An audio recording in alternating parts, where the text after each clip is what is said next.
Hello students, इस channel में आपका स्वागत है। आगामी जैक 11th का एग्ज़ाम होने वाला है, इंटरमीडिएट एग्ज़ाम होने वाला है। उस नज़र से, उस व्यू से फिजिक्स का कुछ टॉपिक हम डील करने वाले हैं। इसमें पहला टॉपिक है वेट। 11th का टॉपिक है ये फिजिक्स का वेट। वैसे तो ये फोर्स का टॉपिक है, फोर्स से रिलेटेड है। Weight is a kind of force due to gravity. यदि किसी धागे से कोई मास लटका हुआ है, जिसका कोई बॉडी लटका हुआ है जिसका मास m है, तो इस पर फोर्स ऑफ ग्रेविटी नीचे की ओर लगेगा, वो mg लगेगा, और इसका टेंशन जो होगा वो अप साइड होगा। अब इसका फ्री बॉडी डायग्राम अगर बनाया जाए, क्योंकि ये स्टेशनरी है, तो फ्री बॉडी डायग्राम बनाएंगे तो मास के कारण फोर्स ऑफ ग्रेविटी नीचे की ओर और टेंशन इसको अप साइड की ओर लिफ्ट किया ओर आएगा। क्योंकि ये बॉडी मूव नहीं कर रहा है, स्टेशनरी है, तो इस केस में T is equal to mg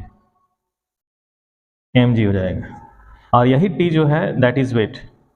तो weight is a kind of force due to gravity. हम लोग मास और वेट में डिफरेंस जानते हैं। मास m को कहते हैं, वेट w है। वेट का यूनिट न्यूटन होता है, मास का यूनिट kg होता है। लेकिन इसको मेजर कैसे करते हैं? तो ये है स्प्रिंग बैलेंस। ये स्प्रिंग बैलेंस है, इससे हम मेजर करते हैं वेट को। बीम बैलेंस से भी करते हैं। बीम बैलेंस जो तराजू इस तरह का होता है, वो तराजू है। इस पर अगर बटखारा लगाए हुए हैं और इस पर हम कोई सामान रखे हुए हैं, तो बटखारा का मास मान लीजिए 1 kg है, या जो भी मास है, इसका मास m1 है, इसका मास m2 है। और यदि बीम बैलेंस एकदम बैलेंस के रूप में काटा यहाँ पे है, तो उस केस में इस पर फोर्स लग रहा है m2g, इस पर फोर्स लग रहा है m1g, और दोनों फोर्स एक दूसरे के बराबर है। g कैंसिल हो जाएगा, इस केस में m2 बराबर m1 हो जाएगा। तो वो बीम बैलेंस है। लेकिन ये स्प्रिंग बैलेंस है, इस पे कंसेप्ट अलग होते हैं। यहाँ पे इस टाइप का स्प्रिंग रहता है और इस पर फोर्स लगता है नीचे की ओर mg, और ये इधर की ओर स्प्रिंग इसको अप साइड जो है फोर्स लगाना चाहता है। जैसे अगर इलोंगेट करते हैं तो स्प्रिंग इस पर फोर्स लगा रहा है, वह kx है, और दोनों एक दूसरे के बराबर है। तो kx is equal to mg। तो यहाँ x is equal to mg by k। ये है स्प्रिंग कांस्टेंट। तो स्प्रिंग कांस्टेंट का वैल्यू हम लोग जानते हैं, किसी भी स्प्रिंग का स्प्रिंग कांस्टेंट को निकाला जा सकता है, उसका वैल्यू फिक्स रहता है। और ये जो रीडिंग देगा x, वही इसका वेट को मेजर करेगा। उसका स्केलिंग इसी तरह से किया जाता है कि x वैरी करेगा तो वेट वैरी करेगा।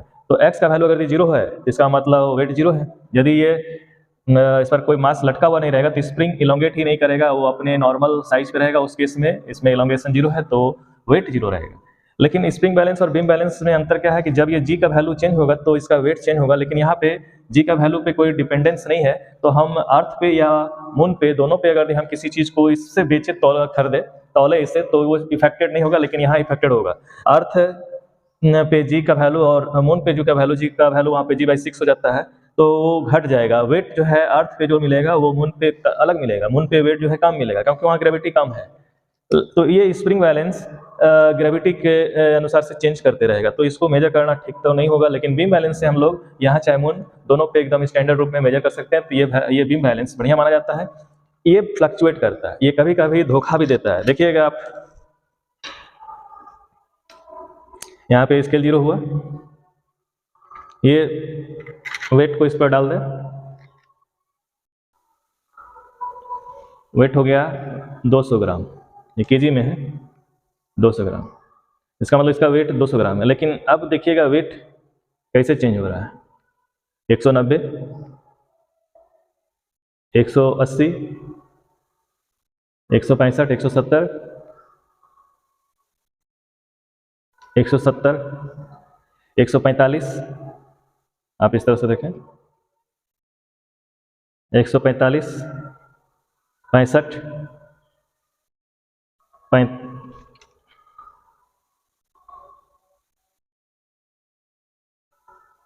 35 और 0 हो गया। अब ये 0 क्यों हुआ? इसके पीछे का फिजिक्स क्या है? तो इसका मतलब है कि हम लोग स्टैंडर्ड माप तो नहीं लेंगे, थोड़ा सा इसका मूवमेंट हो जाएगा तो स्केलिंग जो है चेंज हो जाएगा, मतलब जो रीडिंग होगा वो चेंज हो जाएगा। लेकिन ऐसा क्यों हो रहा है? इसके पीछे का रीजन क्या है? इसके पीछे फिजिक्स है।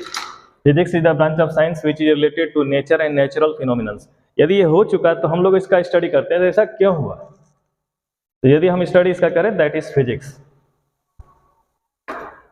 तो पहले सोचते हैं जिस समय स्टेट था, इस पर कोई ब्लॉक अगर ये रखे हुए हैं, स्टेट है ये, जो रूफ है, रस्सी है या कोई धागा है, ये स्ट्रेट अगर है तो उस केस में इस पर फोर्स लग रहा है mg। टेंशन यहाँ पे T है, उस केस में T बराबर हो गया mg। T up side direction में है, mg नीचे में है, तो फ्री बॉडी डायग्राम हम लोग जानते हैं, फ्री बॉडी डायग्राम बनाने के लिए इस केस में mg और अप साइड में है T, दोनों बराबर हो गया, तो T इक्वल्स टू mg। लेकिन जैसे थोड़ा सा अगर इसको तिरछा कर दे, यहाँ से लटका हुआ तो है, ये थोड़ा सा इसको बेंड कर दे, अगर यहाँ कुछ लगा करके जो है, जैसे मान लीजिए रॉड लगा दिए, यहाँ पे बेंड कर दिए, तो mg यही मास यहाँ पे आ रहा है इस केस में, ये mg है, और ये जो टेंशन है यूनिफॉर्म रहेगा और उसका वैल्यू रहेगा T। लेकिन जो स्केल मेजर करता है इस डायरेक्शन में, इस डायरेक्शन में क्या है वही मेजर करेगा। ये जो स्केल मेजर कर रहा है वह सीधे इस डायरेक्शन में कितना टेंशन लग रहा है उसी को मेजर कर रहा है, नीचे की ओर। तो टेंशन तो इस ऐसे है, लेकिन इसका अगर थीटा एंगल यहाँ पे बनाए हुए हैं तो ये T cos थीटा हो जाएगा। जैसे ये भी अगर हम लोग यहाँ से थीटा एंगल पे बेंड किया हुआ है तो ये दोनों एक दूसरे के बराबर है, तो इसका कंपोनेंट इस केस में T cos थीटा हो जाएगा। और T cos थीटा जो टेंशन जो है इस साइड में, इस डायरेक्शन में जा रहा है, वो T cos थीटा, यानी कि ये जो मेजर कर रहा है वो T cos थीटा मेजर करेगा। इस टेंशन का इस साइड में कंपोनेंट, या आप कह सकते हैं, हम कह सकते हैं इस साइड में कंपोनेंट T cos थीटा है, और यही T cos थीटा ही है वेट, जो हम लोग वेट मेजर कर रहे हैं, that is T cos theta, weight equals to T cos theta. तो टेंशन तो ठीक है, टेंशन चेंज नहीं हुआ है, टेंशन तो वही रहा, लेकिन टेंशन का एंगल जो है इस डायरेक्शन में जो हो रहा है, पहले ये टेंशन इसी डायरेक्शन में था, इस समय थीटा 0 था, लेकिन जैसे ही हम थीटा को ले आए T cos थीटा आ गया, तो वेट T cos थीटा पे डिपेंड कर रहा है। जैसे जैसे थीटा चेंज होगा, यदि थीटा 0 है, इस केस में थीटा 0 है, यहाँ थीटा इक्वल्स टू 0 है, तो cos 0 इक्वल्स टू 1, उस समय W equals to weight equals to tension हो गया, दैट इज mg। लेकिन जैसे थीटा हम चेंज करेंगे, वेट चेंज होते जाएगा, और वेट अगर चेंज हो रहा है तो थीटा पे डिपेंड कर रहा है। और यदि हम इसको इस डायरेक्शन में, टेंशन को इस डायरेक्शन में कर रहे हैं, ये टेंशन है, जैसे कि परपेंडिकुलर हम कर दिए थे, आप देखे होंगे, ध्यान दिए होंगे, यदि इस तरह से ये है और ये है, इस पर और इस पे एंगल जो है 90 डिग्री अगर जाता है तो रीडिंग यहाँ पे 0 हो गया था। और वही कारण है, वही रीजन है कि थीटा, अगर ये थीटा यहाँ तक चल जाए, टेंशन इस डायरेक्शन चल जाएगा, तो ये थीटा इक्वल्स टू 90 डिग्री हो जाएगा।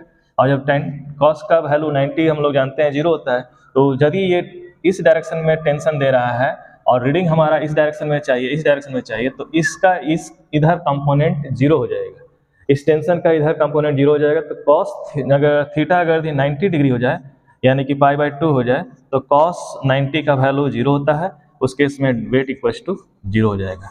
यही कारण था कि हम जैसे ही इस पे लटकाए, फिर से एक बार दिखा देते हैं आपको, ये 0 रीडिंग दिख रहा है, इस पर हम इसको डाल दिए, 200 ग्राम हो गया, यानी कि 0.2 kg है। अब इसके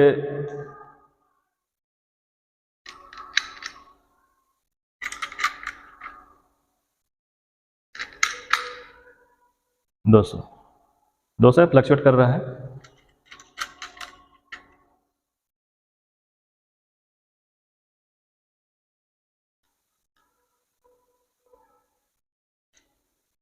नहीं, 215 नेगेटिव में दिखा रहा है, लेकिन वो अलग चीज़ है।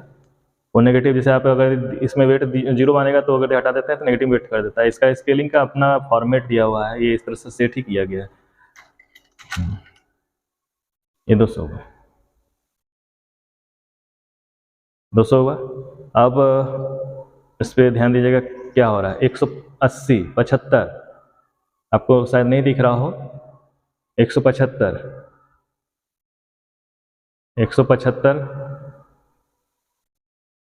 100, जैसे जैसे हम इसको 90 डिग्री की तरफ ले जा रहे हैं, 20 हो गया, 20 हो गया, 55 हो गया, 35 हो गया, 0 हो गया। इसका मतलब ये 0 हुआ है, इसका मतलब ये टोटल जो एंगल है दोनों के बीच में 90 डिग्री हो गया। तो 0 होने के पीछे क्या रीजन है, धीरे धीरे अगर हम इसको स्टोर कर दे तो ये स्टेप से हो जाएगा। तो 0 के पीछे क्या रीजन है आप लोग को जानकारी हो गया। तो इस तरह से हम लोग देख रहे हैं कि फिजिक्स में हम लोग जो भी चीज़ पढ़ते हैं उसका डेली लाइफ में इसका यूज किया जाता है। और क्यों किस तरह से क्या हो रहा है आप इसको जान पा रहे हैं। वीडियो बहुत ज़्यादा लंबा ना हो जाए इसलिए नए वीडियो में हम नए टॉपिक को लेकर के आएंगे। तब तक के लिए गुड बाय, थैंक यू।